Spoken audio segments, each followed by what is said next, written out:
great Ben Hogan made a statement one time, I guess in 5 Fundamentals, but he said he had a major breakthrough in understanding the golf swing when he pictured a pane of glass that ran on the top of his shoulders, had his head kind of sticking out a hole, and it ran down to the ground where the ball was.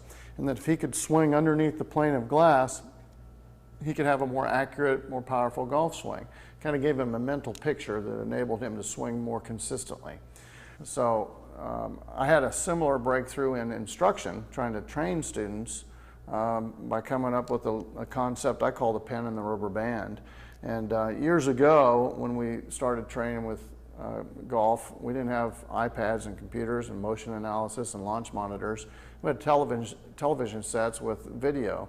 And we didn't even have fancy programs that drew all these lines and everything. We used to use dry erase markers and things like that. So that was when I came up with the pen and the rubber band idea. And by drawing lines like this and looking at how the club swung around the body for good players, you could kind of see that it swung through the center of their torso, more through the center of their back. Most of the good players had more upright backswings, but they flattened the downswing. And today you have more one-plane swings probably than you did in the past. But Ben Hogan was a perfect one-planer, I think. He swung the club around his body very well.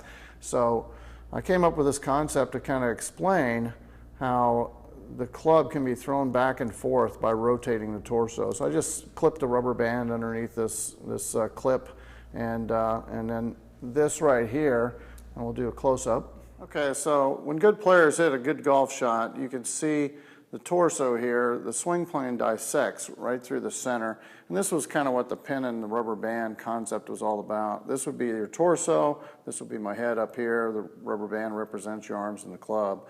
So simply rotating the center, or the pin here, what happens is I'm slinging the rubber band around and around, and it's a very centrifugal motion, and it causes the rubber band to trace perfect line, just like you see here on the iPad. So it's very similar to what good players do, going back and forth and bringing that club on plane. When you're looking at this pen and rubber band, I also want you to think about a merry-go-round. So a merry-go-round, the horses on the inside move slow, the horses on the outside move a little faster, and then the horses on the far outside, they go even faster. And the drive shaft, however, is propelling those horses around is going very slow. So if you looked at the drive shaft, it doesn't have to move very fast in order to propel the outside horses fast enough on the merry-go-round. And the same thing's true here. Now, the interesting thing about the merry-go-round is you can tell that everything's going around the same RPMs. In the golf swing, it doesn't look like our arms and hands and the club and the torso go around in the same RPMs, but in great golf swings, they should. When you looked at Hogan's swing, he turned back and forth with his torso, and he had this great sequence in his golf swing that allowed him to hit really great golf shots.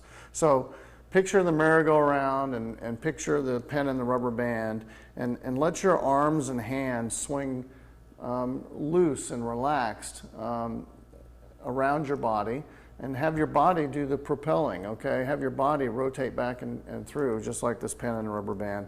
I think if you do this, you'll see longer, straighter shots. I also wanted to talk a minute about Payne Stewart.